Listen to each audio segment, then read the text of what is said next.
My name is Simone and I just turned 29. For the fifth year in a row, my family forgot my birthday. While they were busy planning my sister Chloe's $30,000 engagement party, I was sitting in my old Honda Accord making a 5-hour drive. They thought I was going to buy ice for their party. They had no idea I was on my way to buy a $445,000 beach house. With cash.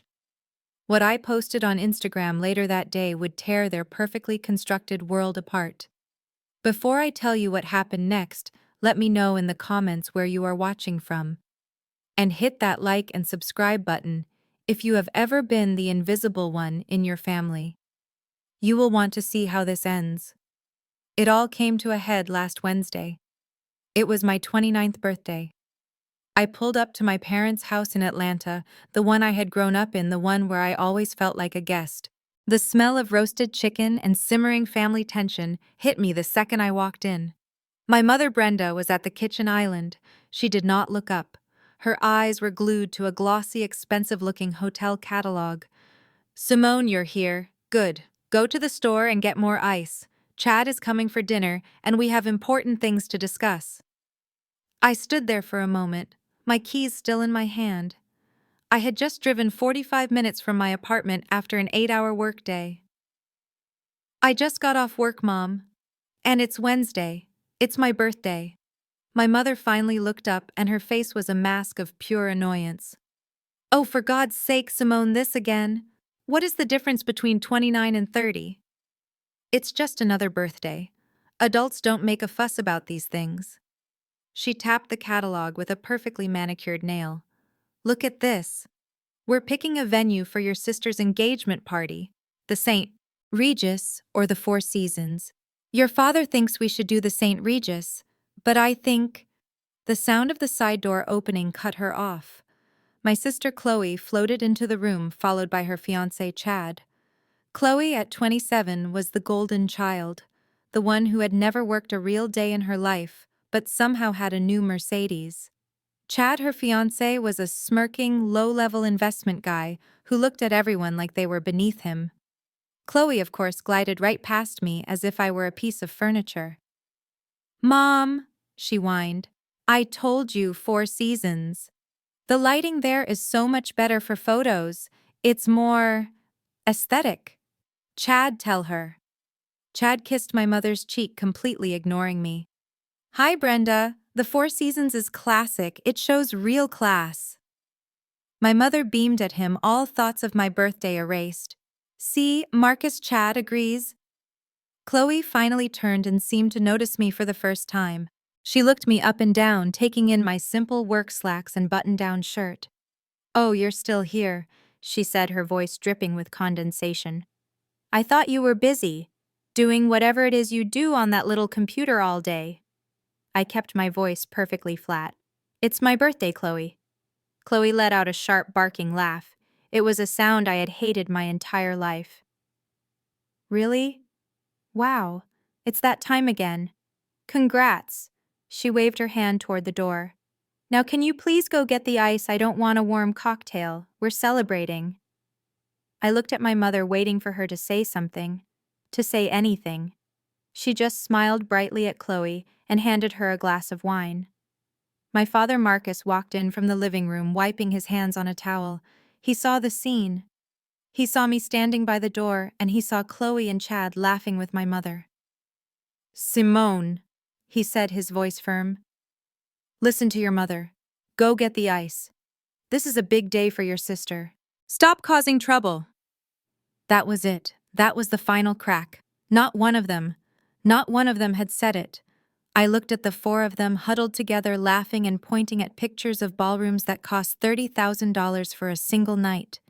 A party they were planning to pay for by draining their retirement, a fact I knew, and they thought I did not. I stared at them. My mother, my father, my sister, her fiancé. They were my family, and I was completely, utterly invisible to them. "Okay," I said. My voice was quiet, so quiet, I almost did not hear it myself. I turned around and walked out the kitchen door. I got back into my 10-year-old Honda Accord, the car Chloe called my sad little box. I started the engine. I did not drive to the grocery store to get ice. I pulled out of their driveway, turned left, and got on the highway heading east. I had a 5-hour drive ahead of me and a meeting with a real estate agent in Myrtle Beach first thing in the morning. They thought I was going to buy a bag of ice. I was going to buy a house. The hum of the highway was the only sound as I drove. My old Honda Accord, the one Chloe called my sad little box, ate up the miles. 5 hours of road stretched between me and Atlanta. 5 hours of thinking. They thought I was a failure. They thought I was their boring, quiet little data entry girl, the one who lived in a cheap apartment and drove a 10-year-old car. The responsible one they could borrow $500 from for a car repair, while they simultaneously planned to take out a second mortgage to pay for Chloe's $30,000 party. They thought I was driving to Kroger for a bag of ice. The sheer absurdity of it almost made me laugh. They had no idea. My mind replayed the last 5 years. My 28th birthday. They forgot, because Chloe had just hit 30,000 followers on Instagram, and that, according to my mother, required an emergency celebration dinner at a steakhouse. My 27th birthday. They forgot because it was the 1-year anniversary of Chloe getting her Mercedes. The car they had paid the down payment on. My 26th. Chloe had a bad breakup, and my parents had to take her to a spa resort in the mountains to recover. 5 years in a row. It wasn't forgetfulness. It was a statement. It was a choice. I was the background noise of their lives. The reliable, unexciting utility. I was not the daughter they celebrated. I was the daughter they used. I didn't drive back to my apartment. I didn't even slow down as I passed the exit. I drove through the night, the lights of Atlanta fading in my rearview mirror until they were just a dull glow against the dark. I watched the sunrise over the South Carolina state line. I was not running away. I was running to something. The next morning, I was standing in a place that smelled of salt air and fresh paint. The sun streamed through floor-to-ceiling windows glinting off the Atlantic Ocean. The realtor, a sharp woman in a bright linen suit, was clicking her pen nervously. "Miss Simone, are you absolutely certain?" she asked, her voice professional but laced with a hint of confusion. "This 2-bedroom, 2-bath oceanfront condo is a premium unit. It's listed at $445,000.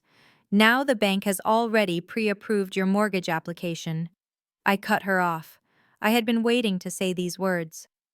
"A mortgage won't be necessary." I looked past her at the ocean. "I'll be paying in cash." The clicking of the pen stopped. The realtor's eyes widened. "Cash," she stammered. All of it." I pulled my own pen from my bag, a heavy, expensive one I had bought specifically for this moment. "I just sold a significant block of my vested RSUs," I said, my voice as calm as the sea in front of me. "Restricted stock units. My boring fintech job pays very well. That Vovan computer job, as my mother calls it, has bonuses." I placed the pen tip on the signature line of the final closing document. "I'll take it." The realtor's professional mask broke into a genuine, dazzling smile. "Well, that is fantastic. Congratulations, Miss Simone." I signed my name. This was not an impulse. This was not a reaction to yesterday's humiliation. This was a 3-month plan. 3 months of secret phone calls with lawyers, financial advisors, and this very realtor. My family's final pathetic insult wasn't the reason I was doing this. It was just the permission I needed to finally stop feeling guilty about it. It was the moment the scales fell from my eyes and I realized I didn't owe them my success. I didn't owe them my consideration. I didn't owe them anything. The realtor handed me the keys. They were heavy. They felt like freedom. That same afternoon, the ocean breeze felt different. It felt like it was mine. I was standing on the balcony of my apartment, the wind whipping my hair around my face. The salt was sharp and clean. I had a bottle of Veuve Clicquot in my hand, champagne I had bought for this exact moment. Not for a party, not for a celebration with anyone else. Just for me. The cork popped with a satisfying, definitive sound that echoed out over the waves. I poured myself a tall glass. I picked up my phone. I propped it against the balcony railing, setting the self-timer. I wasn't trying to be an influencer like Chloe. I wasn't posing or trying to sell anything. I just stood there holding my glass high with the vast blue Atlantic stretching out behind me. I had a real smile on my face, a smile they had not seen in years. Before the timer went off, I leaned down and deliberately placed the set of shiny new keys on the small glass table. Next to them, I placed the thick folder from the closing, the one with the law firm's embossed logo clearly visible on the cover. The camera clicked. I looked at the photo. It was perfect. Me.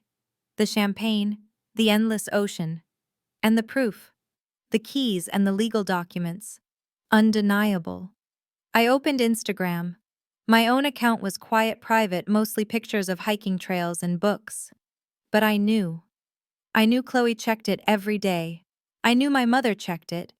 They checked it to see what I was doing, to confirm their narrative that my life was small and boring. I was about to give them an update. I uploaded the photo. And then I typed the caption. I savored each word. Birthday present. I paused. To myself. I let that sit for a second. And then the final beautiful, devastating line. Family not invited. I hit the share button. I felt a cold, clear wave of certainty wash over me. There was no fear, no regret. It was the calmest I had felt in my entire life. I did not wait to see the like count. I did not wait for the inevitable explosion. I walked back inside my beautiful, quiet apartment. I went to my phone's settings and systematically turned off all notifications. Instagram, text messages, phone calls, all of it. Silence. Then I walked into my new master bathroom, the one with a jacuzzi tub that had its own window looking out at the beach. I turned on the jets. I put on a playlist, some quiet classic jazz. John Coltrane. The saxophone notes filled the air, mixing with the sound of the bubbling water. This was my sanctuary. This was the fortress my boring job and my sad little boxcar had built for me. As the tub filled, I picked up my phone one last time. I did not open Instagram. I opened my text messages.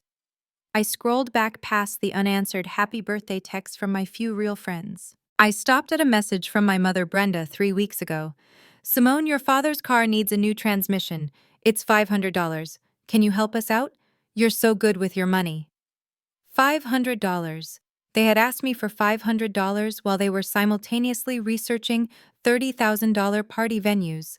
I scrolled down further. A message from Chloe 1 month ago. Hey, can I borrow that old gray sweater of yours, the one you never wear? I need something to donate for a charity photo op. A photo op. Not even for actual charity. Just to pretend. I looked at these messages, these tiny, constant reminders of what I was to them. A resource, an afterthought, an ATM, a closet they could borrow from. A cold, hard smile touched my lips. I turned the phone completely off. Not on silent. Off. I dropped it onto the plush queen-size bed in my guest room, went back into the bathroom and closed the door. I stepped into the hot, bubbling water and sank down until it covered my shoulders. I closed my eyes, took a deep breath, and let the peace wash over me. The storm was about to break, but for the first time in my life, I was high and dry. I was safe. And I was ready. I had no idea what was happening back in Atlanta. I learned about it later, pieced together from the angry voicemails and Chad's eventual groveling confession. While I was sinking into that hot, peaceful bath, my phone, which I'd left in the guest room, had begun to melt down. The first bomb had landed exactly as I knew it would. Back in Atlanta, in my parents' kitchen, Chloe was in her element. She was doing a live stream on Instagram, her phone propped up against a stack of cookbooks. She was unboxing a free PR gift, a cheap rose-scented moisturizer that had probably cost the company $5. Oh my God, you guys! She was cooing to her phone, her influencer voice perfectly practiced. This serum is just everything. The glow is absolutely insane. You all have to try it. I'll link it in my... Her monologue was cut short. A comment popped up on her live feed. It wasn't from one of her usual adoring fans. It was from a mutual acquaintance, someone who followed both of us. Wow, Chloe. Did your sister just buy a beach house? She's loaded? Why are you pushing this cheap stuff? Chloe froze. Her smile, which she had painted on, faltered. Another comment appeared. Then another. Wait, I just saw it. Family not invited. Ouch. Damn, that's a penthouse view at the Grand. That's serious money. Chloe, is your family okay? LOL. Chloe's face, according to Chad, turned a shade of white he had never seen before. She fumbled with the phone, her hands shaking, and abruptly ended the live stream. For a second, there was silence. My mother Brenda was at the table still looking at the St. Regis catalog. What's wrong, honey? Brenda asked, not looking up. Did the internet go down again? And then Chloe screamed. It was not a sad scream. It was a raw, furious shriek that rattled the wine glasses on the counter. Mother, Dad, that bitch, look what Simone posted. My mother, startled, dropped the catalog. What? What are you talking about? Language, Chloe. Chloe shoved her phone into my mother's face. Brenda squinted at the screen. Her eyes scanned the caption. Her face went from confused to pale to a deep, blotchy red. Family, not invited, my mother whispered, her voice trembling. She wouldn't. She wouldn't dare. Chad, who had been in the living room with my father, walked in. What's all the yelling about, Brenda? You look like you've seen a ghost. Chloe snatched the phone back. Look what your quiet sister-in-law did. Chad took the phone. He was a numbers guy. He didn't see the family drama first. He saw the asset. He zoomed in on the photo. His eyes scanned past my smiling face, past the champagne, and zeroed in on the details. Hold on, he said slowly, his voice changing. That's Myrtle Beach. Wait, that's the Grand. Holy hell. A condo there, oceanfront, that's $500,000. Easy. My mother scoffed, her voice high and nervous. Don't be ridiculous, Chad. It's an Airbnb. She's rented a room for the weekend to make us feel bad. That's what she does. She's always been jealous of Chloe. No, Chad said. He was still staring at the phone, his thumb zooming in further and further. No, Brenda. This isn't an Airbnb. He pointed at the table in the photo. That's a closing packet. I recognize the logo. That's a major law firm in Atlanta, and those are the keys. The master keys, the fobs. She didn't rent this. She bought it. My father, Marcus, had been silent until then. Bought it with what she drives, that old Honda. She works on her computer. Chad finally looked up, his eyes wide with a strange mix of fury and calculation. $445,000. That's the base price for a 2-bedroom. Probably more. She paid cash. She must have. To close that fast. A heavy, thick silence filled the kitchen. The only sound was the leftover sizzle of the chicken in the oven. The illusion had been shattered.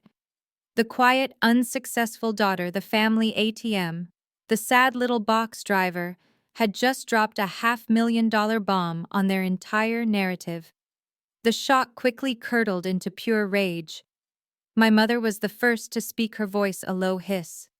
Who does she think she is? After everything we've done for her.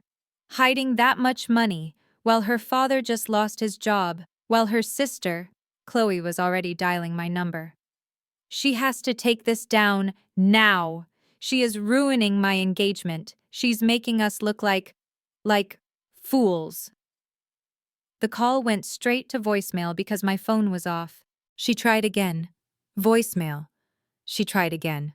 Voicemail. My mother grabbed her phone. My father grabbed his. Chad even started calling. Back in the guest room, my phone, now off, was blissfully silent. But if it had been on, it would have been buzzing itself off the table. 20 missed calls, 35 text messages, a stream of furious, panicked, entitled voicemails. Simone, you pick up this phone right now. I don't know what sick joke this is, but you are to take that post down. How dare you humiliate this family? You ungrateful, selfish girl, you call me back. You call me back now. The storm had broken, and I was in the bath with the jazz playing, smiling. The next morning I woke up to the sound of seagulls. Not traffic, not my upstairs neighbors. Seagulls. I made a cup of coffee in my brand new kitchen and walked out onto the balcony. The ocean was calm, a sheet of blue glass reflecting the morning sun. I sat in one of the new patio chairs I'd had delivered, breathing in the salt air. I felt still, peaceful. After about an hour, I decided it was time. I walked back inside, retrieved my phone from the guest room, and powered it on. It was an explosion, a digital avalanche, 47 missed calls, 99 plus text messages, a wall of notifications from Instagram. My screen lit up like a Christmas tree of pure concentrated rage.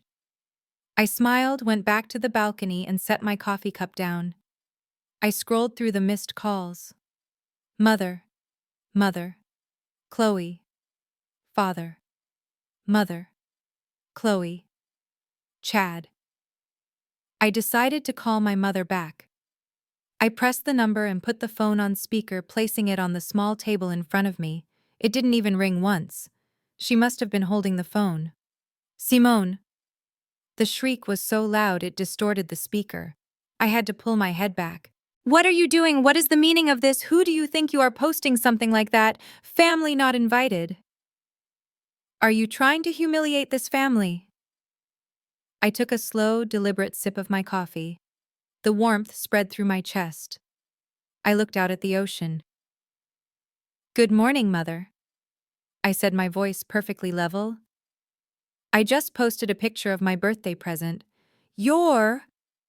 My mother sounded like she was choking. Your birthday. You're posting this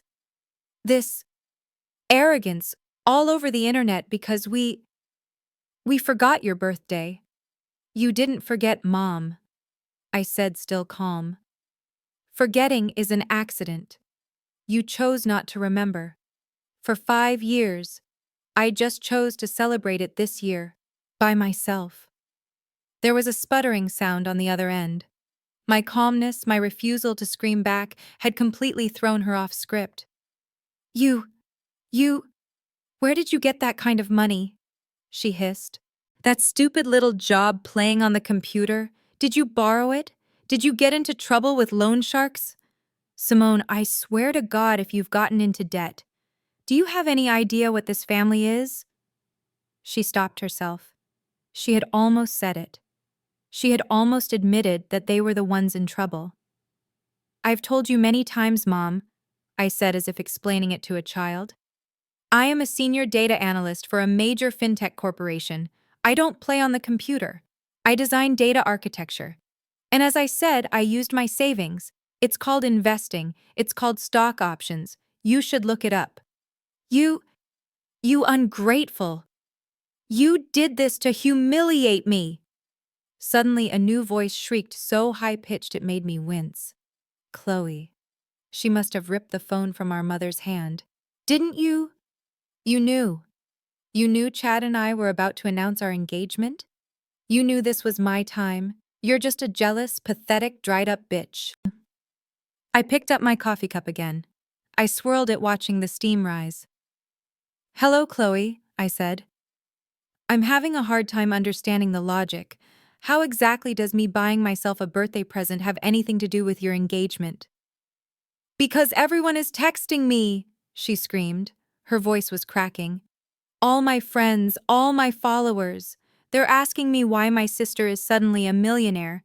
They're asking why I'm peddling skin cream when you're buying a beach house. You're making me look like a failure. You're ruining my brand. Your brand? I asked. I see. So this isn't about family. This is about your social media image. You have to take it down, Chloe shrieked. You hear me? You have to delete that post now, and you have to tell everyone it was a joke. Tell them you rented it. Tell them. No, I said. There was a dead silence on the other end. What? What did you say? Chloe whispered. I said no. I will not be taking it down. I will not be lying to protect your brand. This is my house. This is my post, and I am done. I pressed the red end call button. The silence that followed was beautiful. It was just me, the seagulls, and the sound of the waves. I took another sip of my coffee. It was still hot. Back in Atlanta, the silence that followed the disconnected call was heavier and more toxic than the argument itself. Chloe stood there, her mouth open, the phone still in her hand.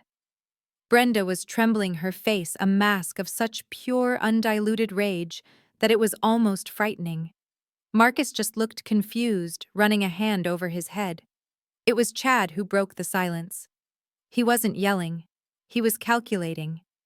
He started to pace the kitchen, his mind the mind of a low-level investment broker clicking away.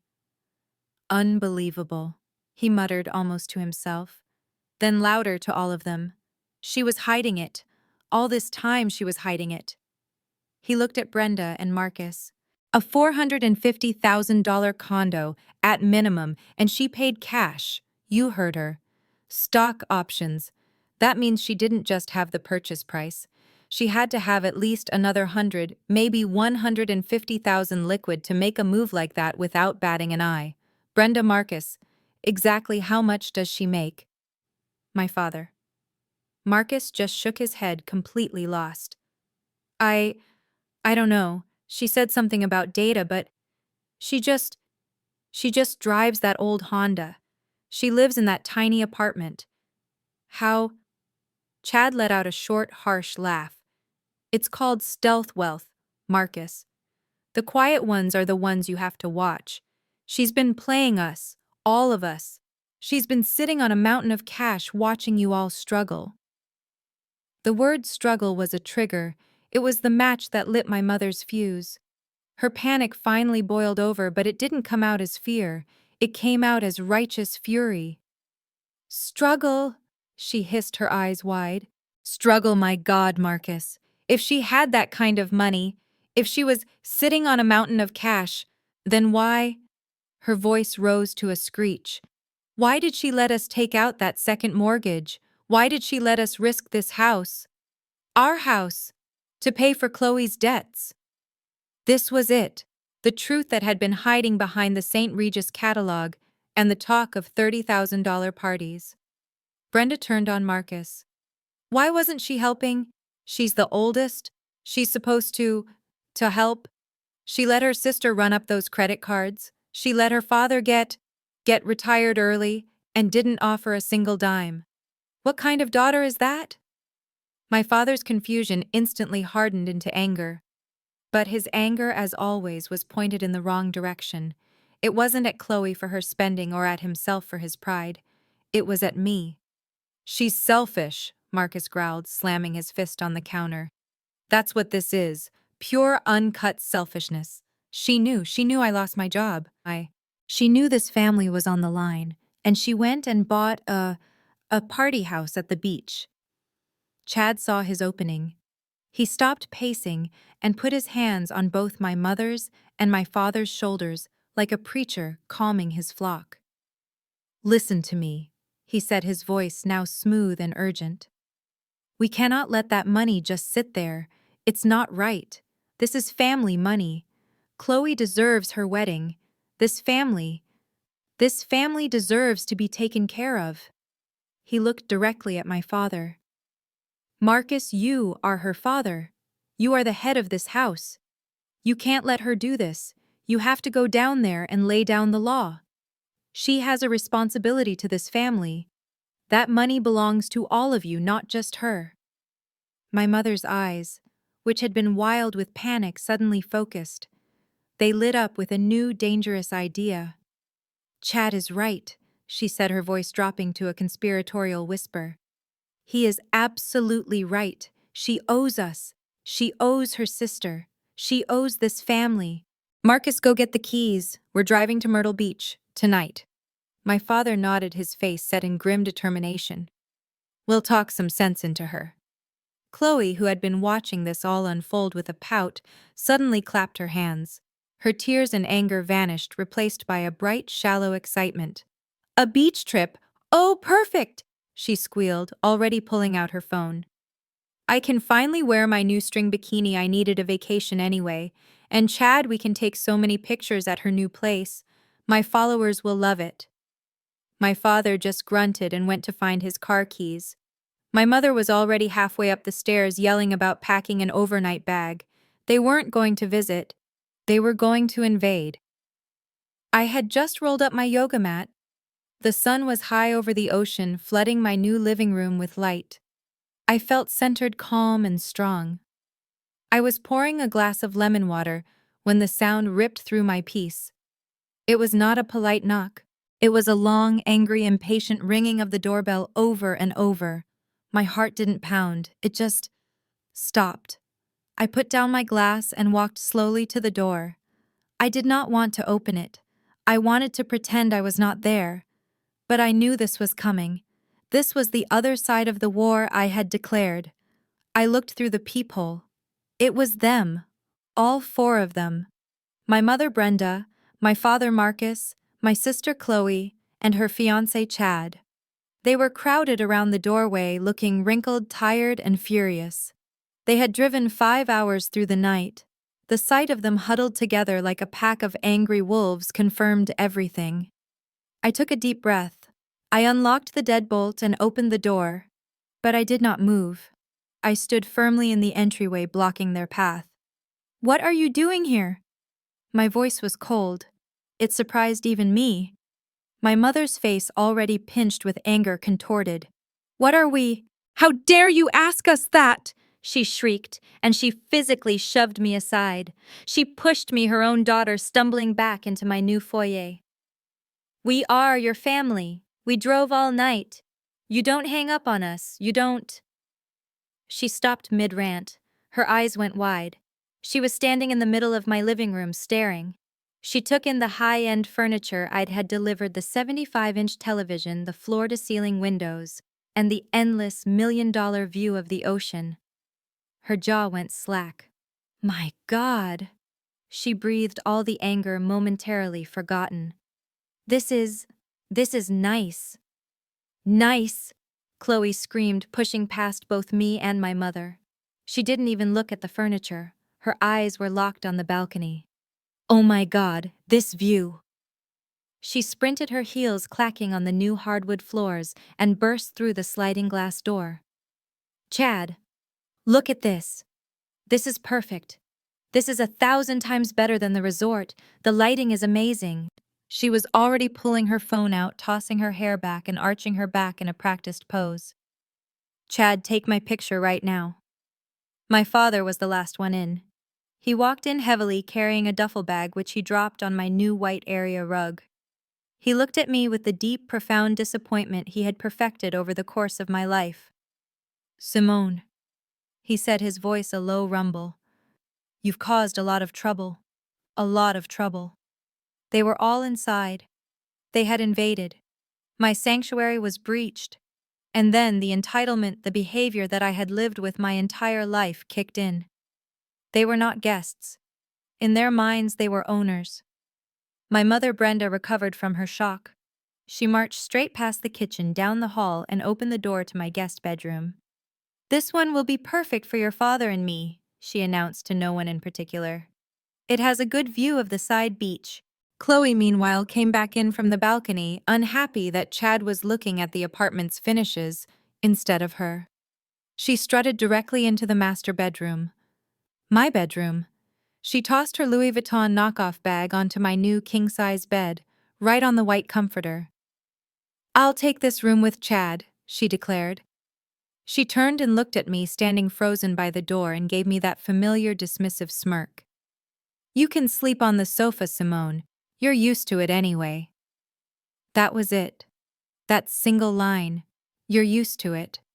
Because for my entire life, when family visited, I was the one who gave up my bed. I was the one who slept on the floor, on the couch in the drafty attic room. I was the afterthought. And here in my $445,000 home, she still expected me to be the afterthought. I stood there by the door, my glass of lemon water still in my hand. The ice cubes clinked.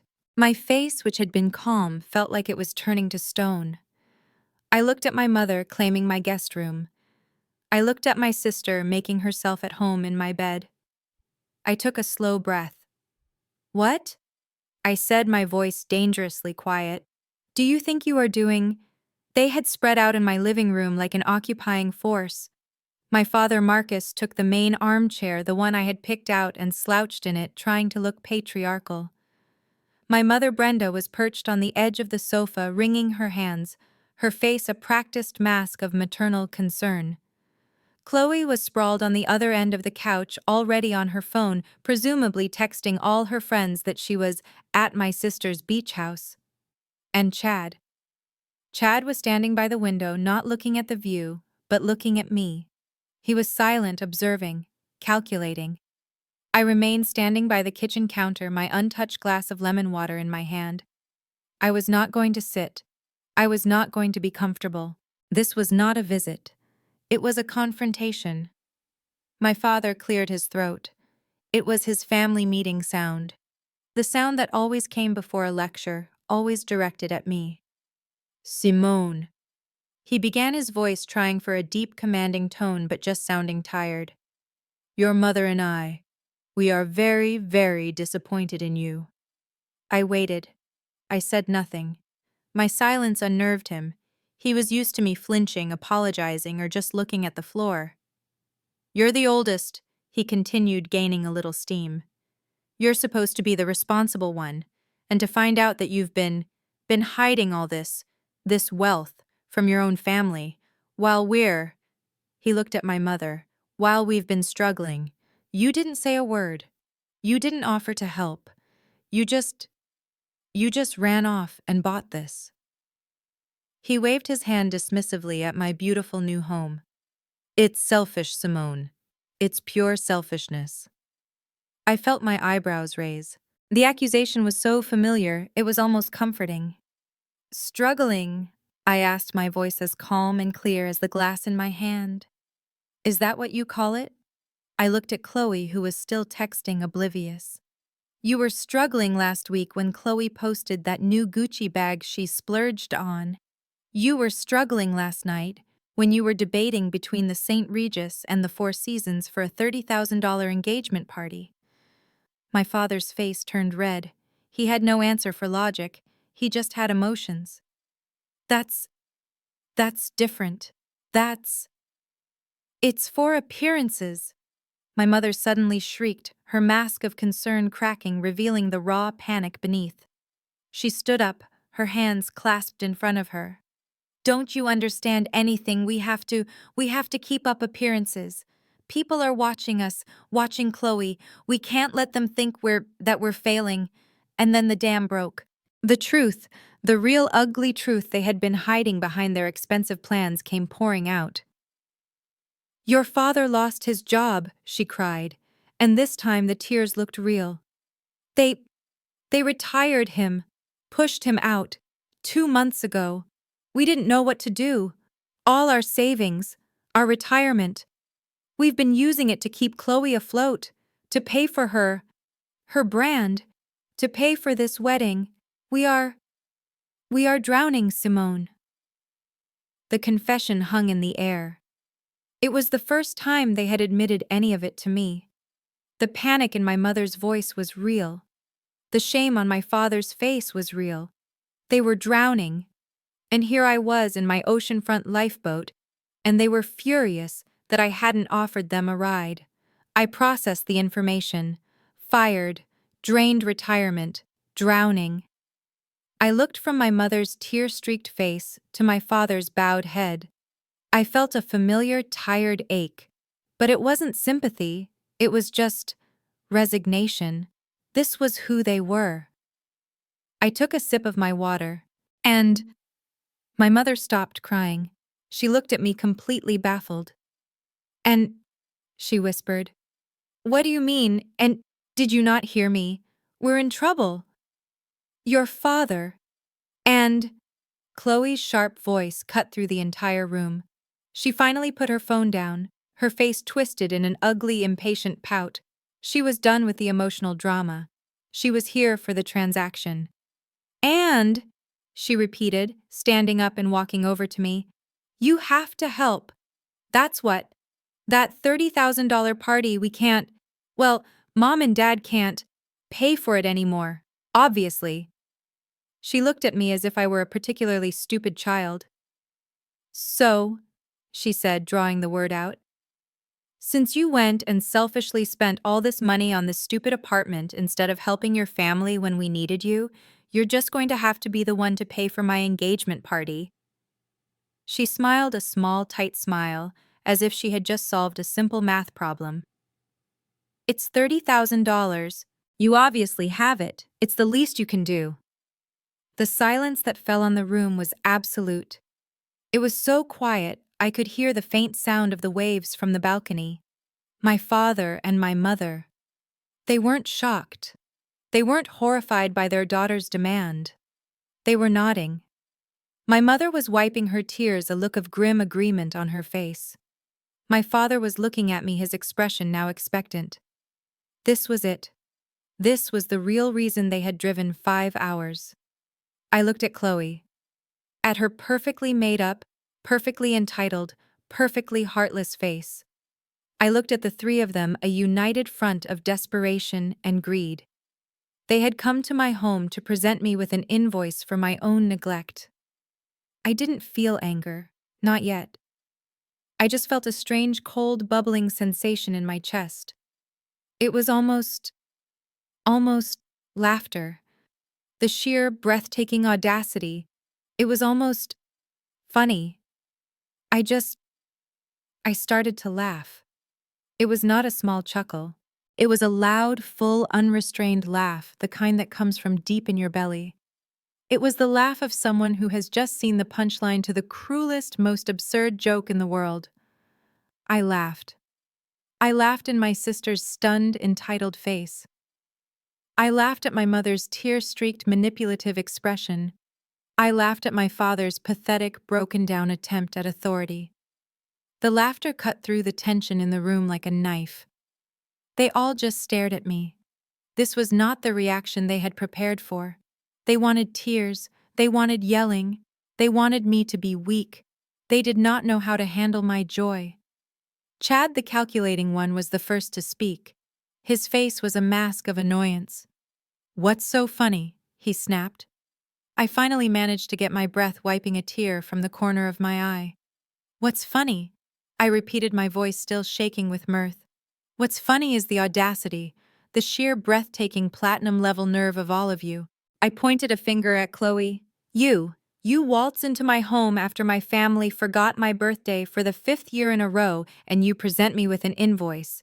You want me to pay $30,000 for your party?" I took a step closer, my smile gone, replaced by something cold and hard. "And just so we're clear, Chloe, since we're talking about money, I know you're $22,000 in debt to American Express. Your minimum payments are choking you. You're not struggling. You're drowning." The effect was instantaneous. All the color drained from Chloe's face. She looked like she had been slapped. Her mouth opened and closed, but no sound came out. "How?"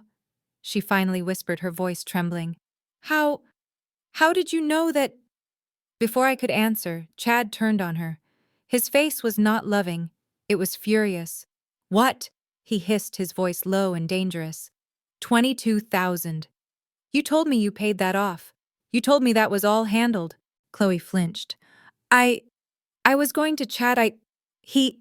Oh, this is rich," I said, walking past them to my briefcase. I pulled out my laptop.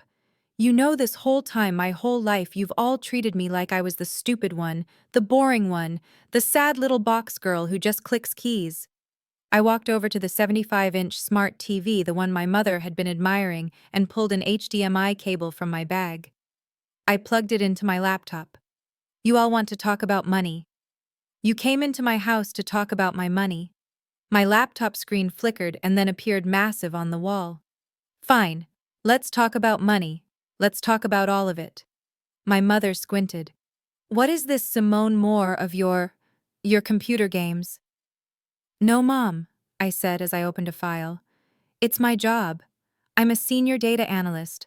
I analyze patterns, I find hidden information, and for the last 10 years my favorite side project has been you." The file opened.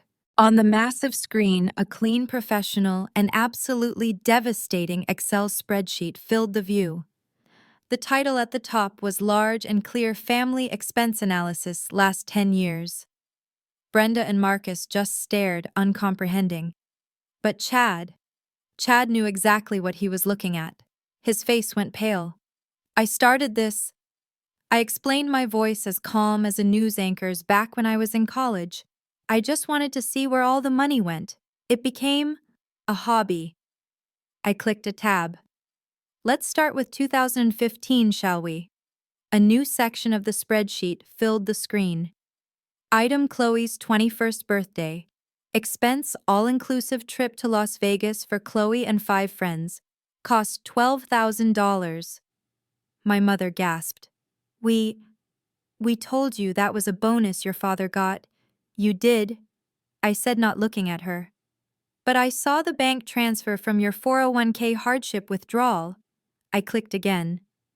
2017. Item: Chloe's first influencer car. Expense: down payment on Mercedes C300.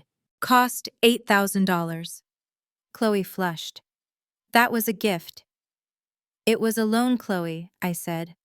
One you never made a single payment on. I kept clicking. Faster. 2019. Item: Chloe's credit card bailout number 1. Expense: Chase Sapphire Reserve. Total debt paid by mom and dad, $15,500. 2021. Item: Chloe's credit card bailout number 2. Expense: American Express Gold. Total debt paid by mom and dad, $22,000. The very debt you've already managed to rack up again, Chloe. Chad was staring at Chloe with an expression of pure disgust. And my personal favorite, I said, my voice dripping with ice. 2023. Item: Chloe's Influencer Support Fund. Expense: cash withdrawal from a new home equity line of credit. The second mortgage on your house, mom and dad. I looked right at them. They looked like they had been physically struck. They were exposed, naked.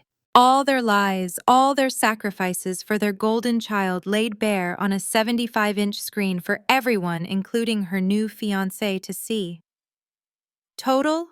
$30,000, I finished. The exact amount you're now trying to get from me. I let the image of that $30,000 loan hang in the air for a long, painful moment. I watched my mother's face crumple. I watched my father's hands clench and unclench. I watched Chad's eyes narrow doing the quick, dirty math of his future family-in-law. Then I used the remote and clicked to the very last line of the spreadsheet. It was a summary line, a single row at the bottom highlighted in a stark, cold gray. And here, I said, my voice quiet, is the final analysis. The text on the screen was simple. Item: birthday gifts, graduation gifts, or financial support for Simone past 10 years. Next to it in the cost column was the number. $0.00. A grand total, I continued, of $142,500, not including interest, all poured into a 27-year-old healthy, able-bodied adult, all while I clicked to another tab. This one was my story. While I paid off $60,000 in my own student loans, the ones I got from a state school because you said you couldn't afford to help me with a private one. I paid for it with 3 jobs in college. I paid for it with academic scholarships you told me were nerdy and unsocial. I looked at my mother. You remember, don't you, Mom? You said I was wasting my youth by working in the library instead of going to parties like Chloe. I looked at my father. And you remember when I lived at home for 2 years after graduation? You remember that, right? You thought I was being cheap. You were saving money. My father stammered, his face dark red. That's what responsible people do. Oh, I was saving money, I agreed, but I was also paying you $500 a month, in cash, every first of the month, for rent. Brenda's head snapped up. We needed the help. The house is expensive. For my old attic room. I finished for her, my voice like ice. The one with no insulation and a window that didn't close properly. $500 a month. For 2 years.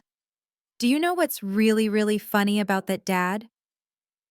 I leaned in, and for the first time I let the raw, unfiltered anger show in my eyes. For that entire 2-year period with my sad little computer job, I was already earning more than you. The silence in the room was absolute. It was so total I could hear the air conditioner kick on.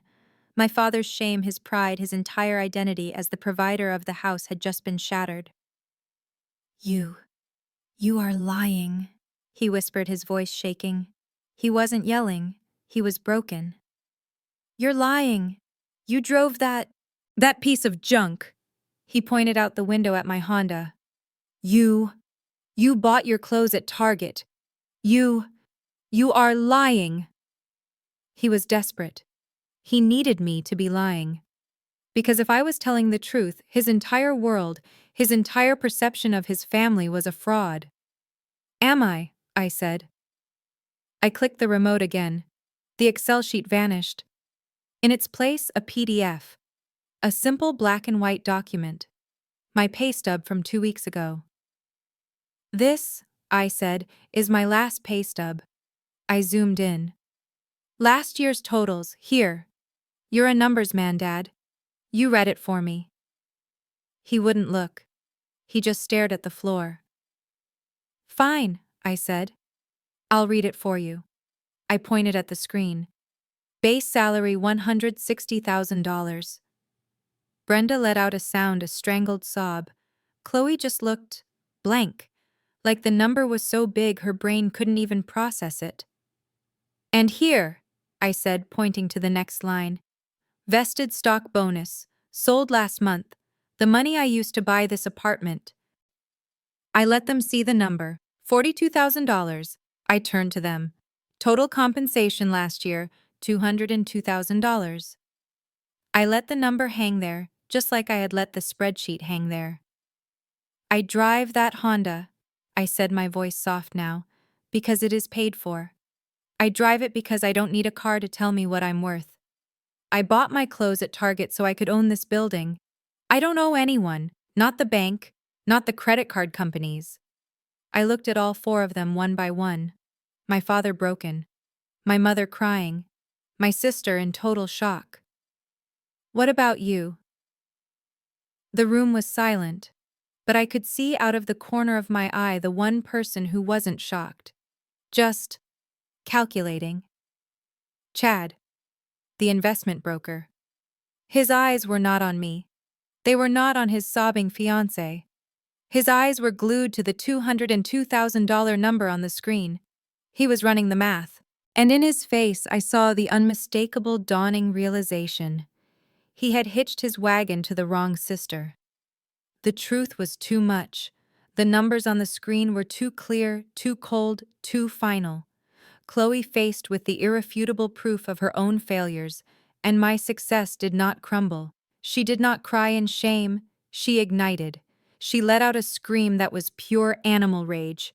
"You're stalking us!" She shrieked, her face contorting. She grabbed one of my new expensive throw pillows from the sofa and threw it at the 75-inch television. It bounced harmlessly off the screen. "You're a psycho! A sick, twisted psycho!" She was pacing now, her hands clawing at her hair, her influencer mask completely gone, replaced by the face of a cornered, desperate child. You've been spying on us. You've been collecting data on your own family. Who does that? Oh my God, you're sick. You're sick in the head, Simone." The narrative had to shift. It could not be about her debt. It had to be about my crime. "You did all this just because you're jealous!" she screamed, pointing a shaking finger at me. "You've always been jealous. You're jealous because I'm pretty, and you're jealous because I have Chad, and I have friends, and I have a life, and what do you have?" She gestured wildly around the room. A stupid, empty, expensive apartment. You're just a boring, pathetic little mousy nerd that nobody has ever wanted, and you can't stand to see me happy." She finally turned to Chad, her face collapsing into a mask of practiced hysterical tears. "Chad, baby, do you see this? This is what I've been telling you about. This is the..." The cruelty I've had to live with. She hates me. She's always hated me. She's just trying to ruin our happiness. She's trying to destroy our engagement. This was it. The dramatic appeal. All eyes in the room should have turned to Chad to see the loving fiancé rush to his distraught bride-to-be. But Chad was not looking at Chloe. He wasn't looking at her at all. His body was completely still. His eyes were not on his hysterical fiancée. His eyes were glued to the television screen. He was staring at the PDF of my pay stub. His gaze was fixed on the total compensation line, $202,000. I watched him. I could literally see the gears turning behind his pale blue eyes. He was an investment guy, and right now he was doing the math.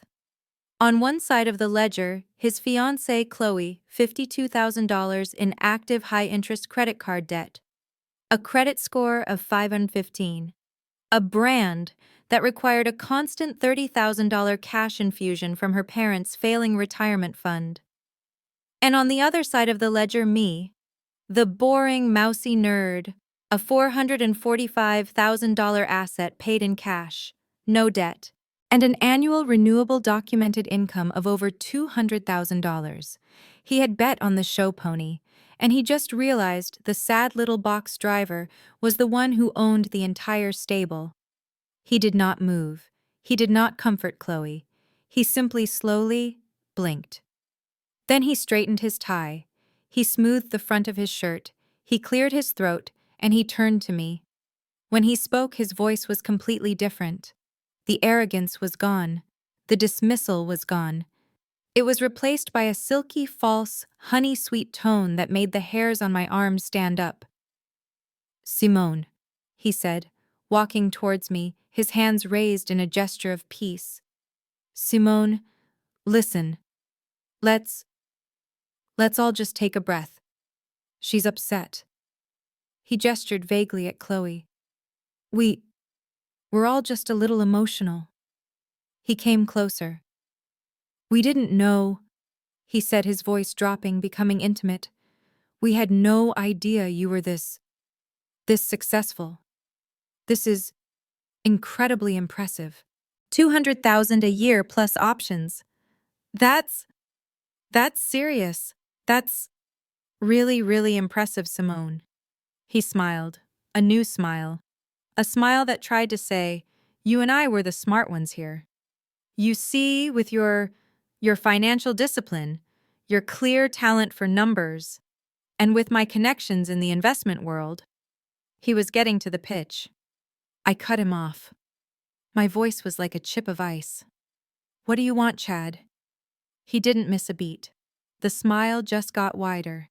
He tried to put a hand on my shoulder, a gesture of partnership. I stepped back. He didn't care. "Listen," he said, his voice dropping to a conspiratorial whisper. "This house. This is a great asset. A fantastic start. But you're exposed holding it like this. As an individual, the tax implications. It's inefficient. You're not protected." He gestured to my parents, who were now watching him with desperate, hopeful eyes. "What a smart family does. What we should do is move this asset into a family trust. You protect it from creditors. It's much safer tax-wise. Your parents," he said, nodding to them like a benevolent king. "They can be co-owners, for their security in their retirement." And then the final venomous little cherry on top. "And Chloe and I, we can manage it for you. We can handle the upkeep, the operations. That way," he smiled, it's fairer for everyone. It becomes a true family asset." The shift in the room was electric. The moment Chad said the words family trust, my mother's entire demeanor changed. Her tears vanished. The panic was replaced by a bright, greedy hope. She clapped her hands together. "Yes!" she exclaimed, her voice suddenly strong. "Oh, Chad. That is brilliant. A family trust. See, Simone, that's what family is. We all help each other. We protect each other. That is such a wonderful, smart idea." My father Marcus, who had been sitting like a broken statue, suddenly straightened up. He had a new purpose. His authority, which had been stripped away by my pay stub, was now being handed back to him by his future son-in-law. "That's right," he said, his voice regaining its deep patriarchal rumble. "That's exactly right. You need to protect this, all this, from yourself, Simone. You, you don't know how to manage this kind of money. It's too much for you. You've never had it. Chad will help. He knows about these things." The audacity. The sheer breathtaking astronomical audacity of it. They had just seen on a 75-inch screen a decade's worth of meticulous financial tracking. They had just seen a pay stub for $202,000. They had just been confronted with the fact that I had paid off $60,000 in loans and saved enough to buy a $500,000 property, all while they were driving their own family into foreclosure. And now, not 5 minutes later, they were telling me I didn't know how to manage money. I had to fight to keep my face straight. I had to physically stop myself from laughing again. This was the moment. This was the precise, perfect, beautiful moment I had been waiting for. All my preparation, all my quiet, hidden work. It was all leading to this. The trap was set. The bait had been taken. And now the predator who thought he was a genius was about to walk right into it. I looked at Chad. I looked at his smug, self-satisfied smile. He genuinely believed he had just outsmarted me. He believed he had just successfully maneuvered himself into a position to control my assets. I let a small, genuine smile touch my lips. "A family trust," I said, my voice filled with a fake, thoughtful consideration. "You know, Chad, that's a brilliant idea. A truly wonderful idea." My mother beamed. My father nodded, satisfied. Chad's smile widened. He had won. "In that case," I continued, turning back to my laptop, "I think you're absolutely right. This is a serious financial decision. We absolutely should get a lawyer involved." I clicked on my desktop. "So let's call mine." The confidence in the room faltered for a half-second. You have a lawyer?" Chad asked, a flicker of something in his eyes. But his arrogance quickly reasserted itself. He let out a small, condescending laugh. "Oh, of course. A local real estate attorney, I'm sure, to handle the closing." He waved his hand dismissively. "That's fine. Great. Put her on the phone. I can walk her through the finer points of setting up a trust. It's what I do." "Oh, she's not just a real estate attorney," I said as I clicked the video call icon on my screen. "But you're right. She's been expecting your call." The television screen, which still showed my pay stub, flickered. A video call window popped up. It was ringing. "What is this?" my mother asked, suddenly suspicious. "Just wait," I said. The call connected. The pay stub PDF vanished, replaced by the live video feed of a woman's face. She was a black woman, probably in her late 50s. She was not in a beach house. She was in a high-rise corner office, a stunning view of the Atlanta skyline behind her. She wore a sharp dark blue power suit and glasses that probably cost more than my father's car. She was not smiling. Her expression was one of pure, no-nonsense professionalism. Chad, who had been standing there with a smug look, went rigid. His face went from smug to confused to pale. He went in a single second from a confident predator to a very, very small, very frightened child. He recognized her. I knew he would. "Hello, Cynthia," I said brightly into my laptop's microphone. "Thank you for taking the time. Everyone is here just like we discussed." Cynthia Williams, the single most feared corporate and financial litigator in the state of Georgia, looked into the camera. She did not look at me.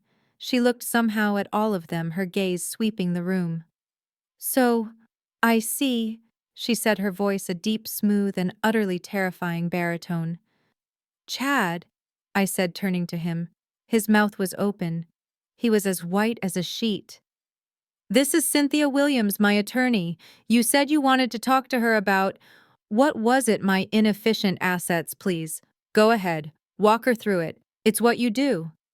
The tension in the living room was so thick it was hard to breathe. Chad was frozen, his blood drained from his face. He was staring at the woman on the television, his mouth slightly open. He knew exactly who she was. I, on the other hand, smiled warmly.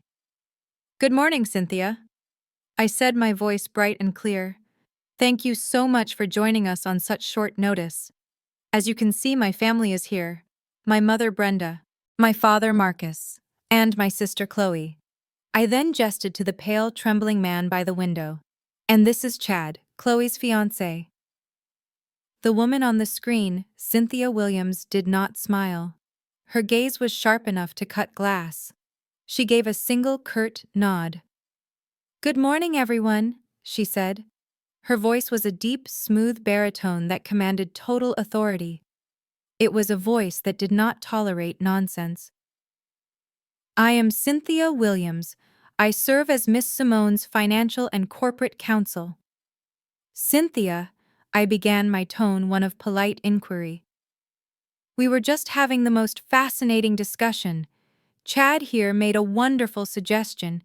He proposed that I move this new apartment, my asset, into a family trust." I watched Chad flinch as I spoke. He and Chloe graciously offered to manage this trust for me, to be fair to my parents who would be co-owners. As my counsel, Cynthia, I was just wondering what your thoughts were on their financial standing as fiduciaries. I had used the word fiduciary, the legal trigger. Cynthia Williams' face remained perfectly, terrifyingly impassive. She glanced at a second monitor, one I could not see, but one I knew was filled with the files I had paid her to compile. "A family trust," she said, her voice flat. "I see." She looked back at the camera. "An interesting proposal." She paused, and the silence in the room was deafening. "However," she continued, "in preparation for this meeting, Miss Simone authorized me to run a standard high-level due diligence check on all present parties who might be considered for such a role." Her eyes seemed to lock onto my parents. "Let's start with Mr. Marcus and Mrs. Brenda, shall we?" "My mother." Brenda looked up, a flicker of her old defiance in her eyes. "What about us?" Cynthia did not raise her voice. She did not need to. "According to public records, your primary residence at 450 Oakwood Drive, Atlanta, Georgia, is currently in active foreclosure." The air left the room. My mother's defiance vanished, replaced by a look of pure animal panic. "What? No, that's a mistake." Cynthia simply continued reading from her file. "You are 45 days past due on a $40,000 home equity line of credit which you drew down in a single lump sum 18 months ago. A foreclosure auction is scheduled by the bank in 45 days. My mother let out a high, thin sound like a balloon popping. She put her hand to her chest. My father, Marcus, just deflated. He visibly sank into the chair, his entire body caving in on itself. He just stared at the floor, his face a sickly gray. Cynthia's gaze, cold and impersonal, moved on. "And Miss Chloe?" Chloe, who had been watching my parents, now looked like a deer in the headlights. "Me," she squeaked. "My report indicates," Cynthia said, "that you are currently carrying $52,800 in unsecured credit card debt. This debt is spread across 4 different cards, all of which are now listed as 90 days or more delinquent." "No," Chloe whispered. That's a lie." Cynthia ignored her completely. "Your current FICO credit score as of 8 a.m. this morning is 515. There it was. The number. The unanswerable fact. Cynthia Williams finally leaned forward, her eyes seeming to look at each of them individually. "Legally speaking, all 3 of you are what is known as financially compromised. You would be deemed ineligible, completely unqualified, to act as a fiduciary or a trustee for any financial instrument. You are, in blunt legal terms, a profound liability." She let that hang in the air. "The idea," she concluded, her voice dripping with the faintest trace of, not contempt, but finality, "of any of you managing Miss Simone's $500,000 asset is not only inadvisable, it is legally absurd. The words, legally absurd. They hit Chloe like a physical blow. Her legs just gave out. She didn't faint. She just folded. She slid down the wall she was leaning against, landing in a heap on my new hardwood floor. Brenda, my mother, was now openly, hysterically sobbing. Just loud, ugly, gasping sobs, her hands covering her face. No, no, no, no, no. My father did not move. He was a statue of a broken man, his eyes squeezed shut, his shoulders shaking in a silent, defeated tremor. The trap had not just sprung, it had vaporized them. I let the legal verdict from Cynthia Williams hang in the room. The sound of my mother's sobbing and Chloe's whimpering filled the void. My father was still a statue of gray, silent shame. I did not look at them. I turned away and walked slowly to the floor-to-ceiling windows. I looked out at the ocean. The sun was bright. The waves were calm. It was a perfect day. You know, I said, my voice quiet, just loud enough to make them strain to hear me. I knew. My mother's sobbing hitched. Knew. What? She whispered through her tears. I knew about the $40,000 home equity loan. I said, still watching the waves. I knew Dad lost his job. It's public record. I've been monitoring the foreclosure notices on your house for the last 2 weeks. I heard my father take a sharp, ragged breath. I continued. I knew that the $30,000 you pulled out 18 months ago was for Chloe, and I knew you were running out of time. I turned back from the window. I looked at my mother. Her eyes, red and puffy, were wide, staring at me, and in them I saw something new. Not just panic. It was hope. A desperate, grasping, ugly hope. She actually thought, that this was my prelude to a rescue. She thought I was telling her this to show her I was about to save them. I let that hope sit there for a beat. I let her feel it. I let her crave it. Then I let my face go as cold as the deep water in front of me. I had already made arrangements. I said, my voice flat, devoid of all emotion. I was going to use my end-of-year bonus. I was going to pay off that $40,000 loan. All of it, in one payment. My mother's hand flew to her mouth. Oh, Simone, she breathed. Oh, God, Simone. It was, I said, cutting her off, my voice dropping to an icy whisper, going to be my birthday present. To you and Dad. The hope in her eyes died. It just went out, replaced by a dawning, sickening horror. Oh, I wasn't done, I said. I turned my gaze from my mother and landed it on my sister Chloe, who was still a heap on the floor, staring at me with wide, terrified eyes. And you, Chloe, I said. I walked over and stood above her.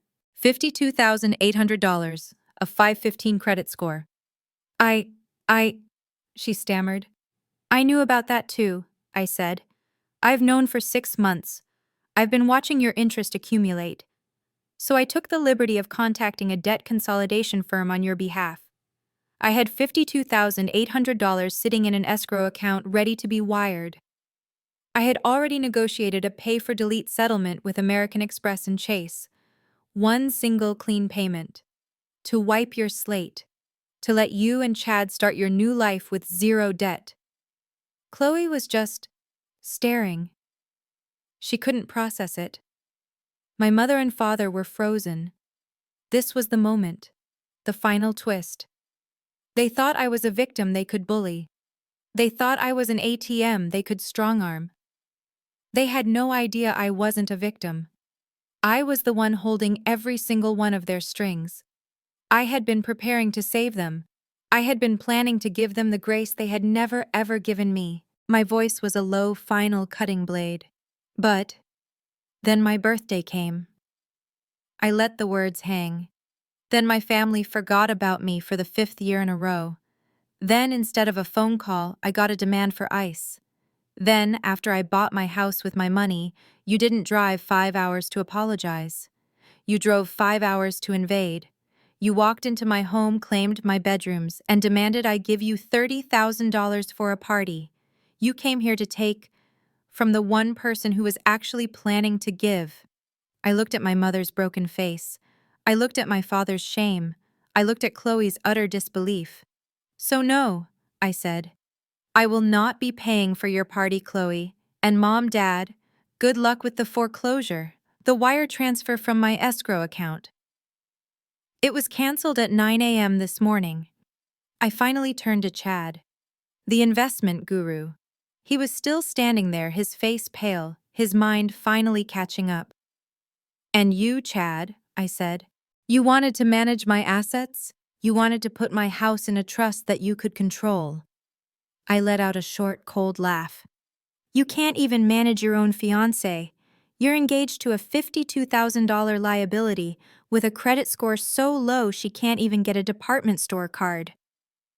I smiled at him. You're an investment guy.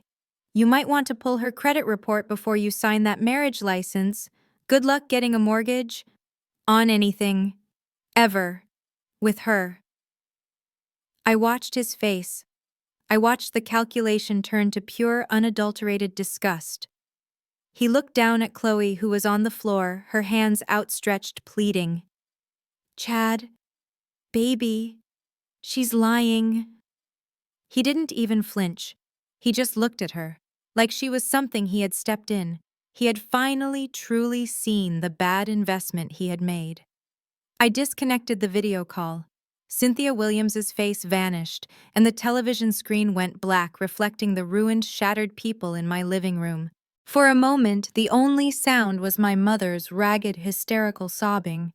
I walked past them. I walked to my new front door, the one they had burst through with such entitlement just an hour before. I opened it wide. The ocean breeze from the hallway, cool and clean, washed in, clearing out the toxic, stagnant air of their drama. I turned back to them. My mother was on the couch, her face buried in her hands. My father was still in his chair, a gray, empty shell of a man. Chloe was still on the floor, looking up at me with wide, empty, horrified eyes. Chad. Chad was standing by the window, his back to everyone, just staring out at the ocean. My lawyer is done, I said. My voice was not loud. It was calm. It was final. And I am too. I looked at each of them. Now please, all of you, get out of my house. The words, so simple, so quiet, finally broke my mother's hysteria. She shot up from the couch, her face a mess of tears and running makeup. Simone, she shrieked, lurching toward me. Simone, you can't do this. We're your family. She grabbed my arm, her fingers digging in. You're going to let your parents be homeless. You're going to let us lose our house after everything we've given you. I looked down at her hand on my arm. I looked at her, my mother, the woman who was supposed to protect me, the woman who had instead offered me up as a sacrifice to her favorite child time and time again. I didn't pull my arm away, I just waited. Given me, I asked, my voice genuinely curious. Given me what, Mom? A childhood of being invisible, 5 years of forgotten birthdays, a lifetime of being second best. I looked her dead in the eyes. Family doesn't forget each other for 5 years in a row. Family doesn't demand they support. Family doesn't take. You made your choice. You've been making it for 27 years. You chose your golden child. You poured every cent, every hope, every bit of love you had into her. I nodded toward Chloe, who was now crawling to her feet. So now, let her take care of you. I pulled my arm from my mother's grasp and she stumbled back as if she had been struck. I turned my gaze to my father. He was finally looking at me. His eyes were red. He was pleading. Simone, he whispered, his voice broken. Daughter, please. I was always your daughter, Dad, I said. I was your daughter when I was paying you rent to live in your attic. I was your daughter when I was begging you to come to my college graduation. But you went to Chloe's spring formal instead. I was your daughter every time you let Mom and Chloe humiliate me at the dinner table. And you never said a word. You never stood up for me. You just stood with them. So right now, you can stand with them." He flinched and looked away. He had no defense. He had never had one. "Get out," I said again. It was over. The fight was gone. Defeated in a way I had never seen, they began to move. It was the slowest, most painful exit I had ever witnessed. My father Marcus seemed to have aged 20 years. He couldn't even look at me. He shuffled past me out the door and stood in the hallway, his back to me. My mother Brenda was a wreck. She was sobbing. "You'll regret this, Simone. You'll regret this." But there was no conviction in her voice. It was just a pathetic, empty threat.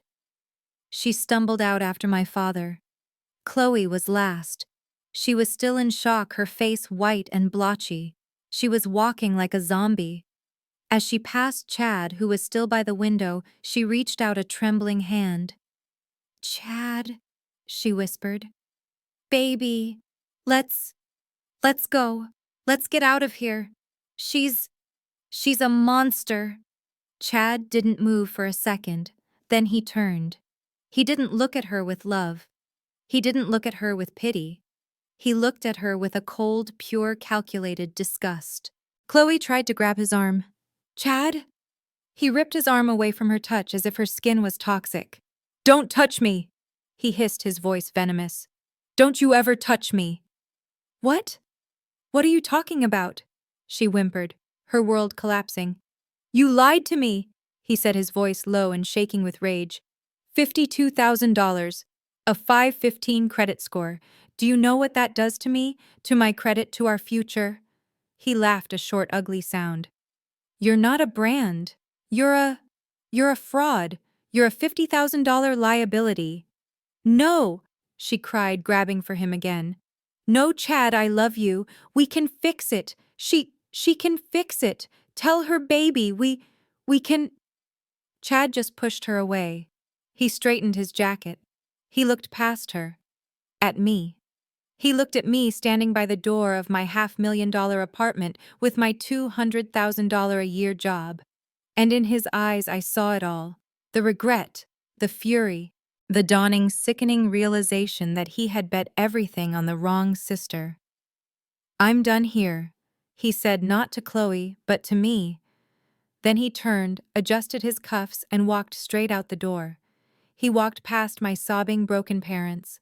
He walked right past his fiancée. He didn't look back. He just left her there, a crumpled, wailing heap in the hallway of a luxury apartment building. My mother and father just stood there watching their golden child, their perfect investment, their entire life's work, completely and utterly self-destruct on the floor. I looked at the scene. The three of them. Ruined. I took a step back into my home. And I closed the door. The click of the deadbolt was the most satisfying sound I had ever heard. I leaned my back against the solid wood. The silence of the apartment washed over me. It was clean. It was mine. It was sweet.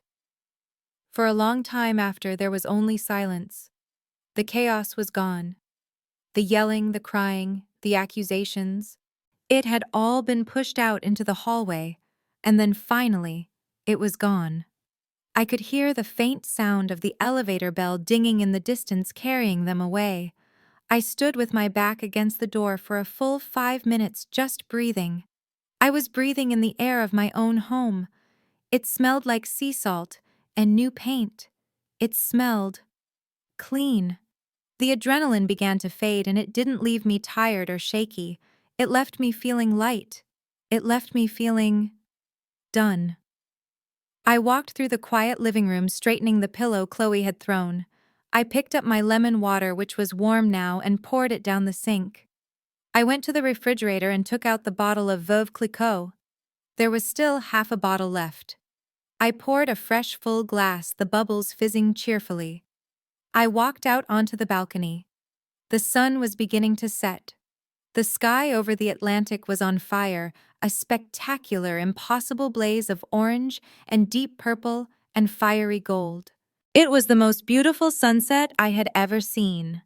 I raised my glass to it, a toast to me. I took a long, slow sip. It was cold and sharp and perfect. The noise of my family felt 1,000 miles away.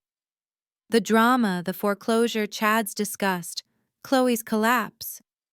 It was like a bad movie I had just walked out of. It was their problem. It was their consequence. It was finally not mine. As I stood there watching the sun melt into the ocean, my phone, which I had left on the patio table, began to ring. For a split second, my stomach tightened. I thought Brenda, calling from a new number, but I looked at the screen. It was not a number I recognized. It was not an Atlanta area code. It was an international call. The country code was +41, Switzerland. My heart didn't jump. It settled. This was not a surprise. This was the schedule. I set my champagne glass down. I took one more deep breath of the ocean air, centering myself. Then I picked up the phone. My voice when I answered was not the voice of the daughter who had just been in a war. It was the voice of the global director I was about to become. Calm, confident, professional. Bonjour, Monsieur Dubois. I said, a small, genuine smile touching my lips. His voice came through clear and accented. Ah, Simone. Bonsoir. I hope I am not calling at a bad time. Not at all, sir, I said. It's the perfect time. Wonderful, he replied. I was calling to follow up. I know we gave you the weekend to think about our offer. We are very eager for your answer. I looked out at the ocean, at the last sliver of the sun disappearing. This was the real plan. This was always plan A. The house. The house was just a stepping stone. It was a place to land. It was a way to untether myself, to liquidate my assets, and to show myself that I was no longer the girl in the attic. The confrontation with my family. It wasn't the goal. It was just housekeeping. It was just taking out the trash before the real move. I picked up my champagne glass again. Monsieur Dubois, I said, my voice clear and steady. Yes, I have thought about it. I have thought about it very carefully. I took a sip. And I am delighted to accept. I could hear his audible sigh of relief on the other end. Fantastic. Oh, that is fantastic news, Simone. The board will be thrilled. We will start the visa paperwork immediately. Thank you, sir, I said. I'm looking forward to it. So, he continued, the position is Global Director of Data Analytics. Your office will be here at the headquarters in Zurich. Is that still acceptable? Zurich is wonderful, I said, smiling at the vast open water. It's exactly what I was hoping for. And your start date is a month from now, too soon. Can you be here by the 1st? I thought about my apartment in Atlanta, the lease I had already terminated. I thought about my old Honda, which I had already posted for sale. I thought about the ruined, broken people I had just left in the hallway, who were now on a 5-hour drive back to a life that was about to implode. A life I had no part in. A life I had just saved myself from. A month is perfect, I said. I can be on a plane by next week. Wonderful. Welcome to the team, Simone. We will be in touch tomorrow. We said our goodbyes and I hung up. I stood there on the balcony of my house in the warm twilight. I was alone. Truly, completely, and beautifully alone. I had not just won. I had not just gotten revenge. I had escaped. I looked down at my phone one last time. There was one new text. It was from my father. One last pathetic attempt. It just said, "You are still our daughter." I looked at it. I thought about the foreclosure. I thought about Chloe's debt. I thought about my mother's desperation. Then I blocked his number. I blocked my mother's. I blocked Chloe's. I turned my phone off, silencing their chaos for good. That's right, I whispered to the ocean. I'm not. I had nothing holding me here at all. I was free. Kien nu daden. This story teaches that your value is not determined by your family's validation. True power comes from quietly building your own success and financial independence, separate from their opinions. Simone's strength wasn't just her money, it was her knowledge and her meticulous secret preparation. She transformed from the invisible one into the one holding all the cards. The ultimate freedom isn't just financial, it's the profound realization that you no longer need approval from people who consistently chose to underestimate you. It's the moment you finally and completely choose yourself. When did you realize that your own success was the only validation you ever truly needed? Share your moment of clarity in the comments below.